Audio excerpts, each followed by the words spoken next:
The end times are here, and that means night and day are going to essentially be fusing together into eternal twilight. That's what we mean when we say we're going to the land of eternal twilight.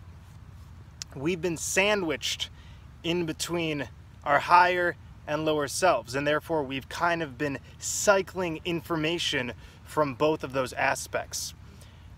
Instead of actually fusing together the transcendent part of ourselves and the earthly carnal part of ourselves, we've separated it, or we had separated it within our experience. And so this is why a lot of us were feeling pain and pleasure. We felt absolutely connected to the higher truth of everything, but at the same time we felt defiled by the so-called sin of our carnal nature. But now we're learning that we don't have to actually choose one or the other. We're taking the middle path. We are fusing both. And this is what the whole goal of being in purgatory was. We can view this entire experience as a purgatory. We've had to be in a realm which is suitable for us to unload all of this baggage. When we go to the new earth, which is really the old earth we left in this just transitionary state to dump anything that weighed us down, this whole reality as it is now is just going to get washed away, and that's why it's going to become an incinerator, basically.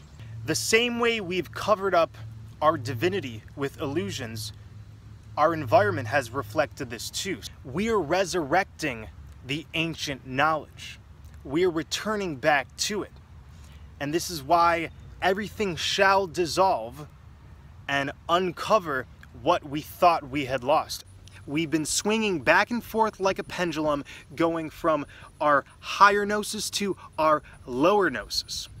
But that whole concept of splitting ourselves into a transcendent being who is pure and spiritual and all-knowing, and the lower being who is beast-like and carnal and selfish and full of anxiety and rage, we can take the lower self, transmute that, cancel out everything that doesn't serve us, but we can take that carnal nature and fuse it with the gnosis from our higher selves.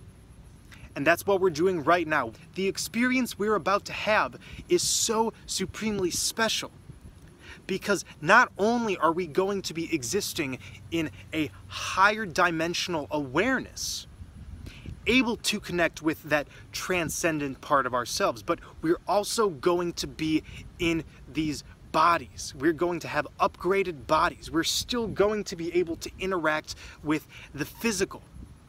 After the realization that we're all ascended, we're still going to be swimming in rivers and making love and eating fruit and laying out in the sun and everything you can think of that you have wanted to do in this life. However, it's going to be also an experience full of that higher gnosis. So it's going to be the best of both worlds.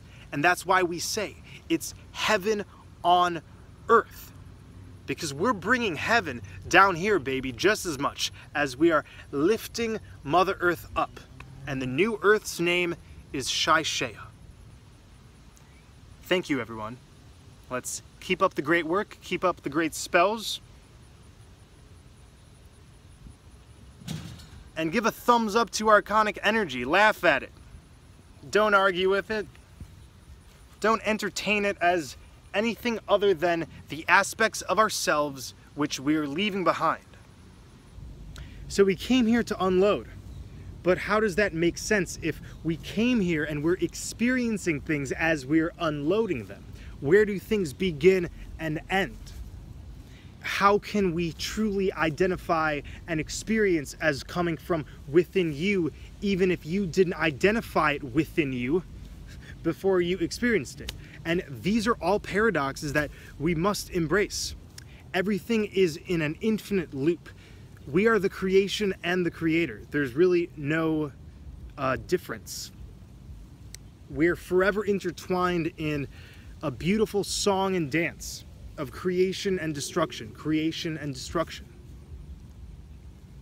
And so what we're doing is we're destroying.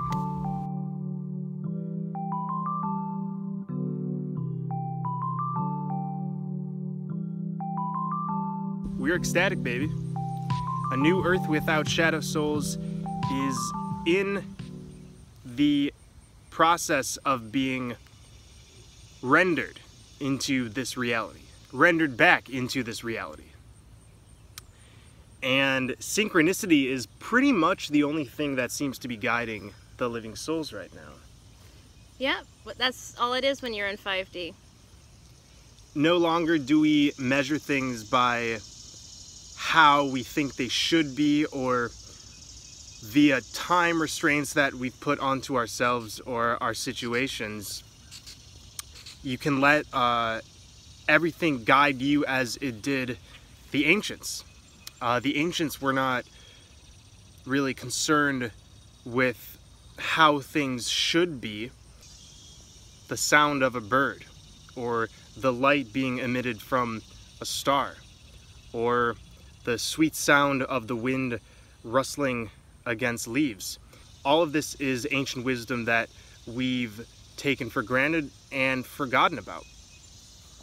We've forgotten how to connect our hearts back to nature, back to the rhythm. It's just one big song, and you have a part to play in it, and anybody who's out of tune is going to be noticed and kind of mess up the whole symphony. That's kind of why we got to do it together. We fragmented ourselves, we separated ourselves from nature, we put ourselves in a box and somehow told ourselves that that was harmony, when it was just the opposite. It was discord.